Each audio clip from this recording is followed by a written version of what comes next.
what you gonna do with all that junk? All that junk inside that trunk? I'm get you drunk. Get you love drunk off my... A quandary first posited by will.i.am in 2005, and one which Fergie attempted to answer, is a question the modern person must wrestle with on the daily. That is, if we substitute information for junk and mind for trunk. We are assaulted with so much information that it is quite literally in our trunk. We cannot seem to really get away from it. And if our trunk isn't as large as Fergie's circa 2005, what do we do with all of that information? Elliot Swartz says our minds have been dulled by the 20th century habit of tuning out. How do we critically sort through a world of information? Like any good muscle, a mind must work to grow. And if we are to grow, then how?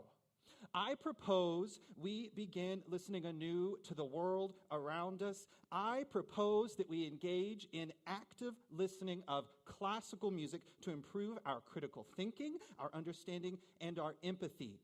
To listen for stories, rather to be an active rather than a passive listener, and to do it with others over food. Honey butter chicken biscuits are optional. You might be wondering, why classical? Well, because this is my talk and I can do whatever I want.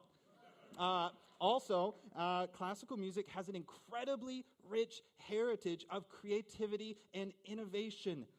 It forms the harmonic and structural backbone of essentially all the music that we hear today.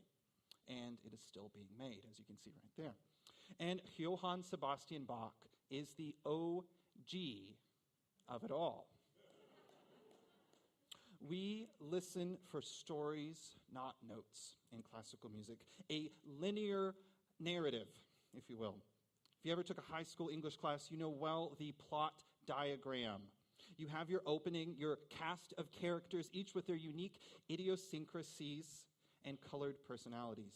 The same is true of orchestral instruments. That trumpet over there, brassy, thinking he's a king, a little douchey. He texts back 2 days later, and you're pretty sure he's practicing his scales and arpeggios with Brenda. That gently maternal, repetitive melody you keep hearing in the woody clarinet, the one that just won't let up. That's Barb telling you not to text the trumpet, but you don't listen, and Barb gets eaten by the demigorgon? Or the tuba, whatever. She was your friend. Now she's dead. No more Barb. She's in the upside down. Too bad. There are wonderfully varied tone colors in the orchestral palette that composers paint stories with, and you are far more sensitive to them than you would give yourself credit. Far more. Draw associations to engage yourself with what you're hearing. Think of your ears as eyes. Active listening is critical engagement with orally received information. Take note of familiar, recurring patterns in classical music. Notice the new utterances that come out of the strings and slowly blend into the woodwinds. It's constantly evolving and changing and playing out over real time, and it's always moving forward, never back. It's not the same old, and the longer forms utilized in classical music prime your brain for paying attention. Active listening is listening with a purpose. There is a greater objective to critical engagement with music than just some stories. And it's understanding in a world gone mad with misunderstanding. And it can only be done by engaging with others. It's being able to sit quietly while your employee tells you about their cat's third birthday. Or is it that deeper, imbued way of her saying her cat is the only thing she has since her husband passed away last year?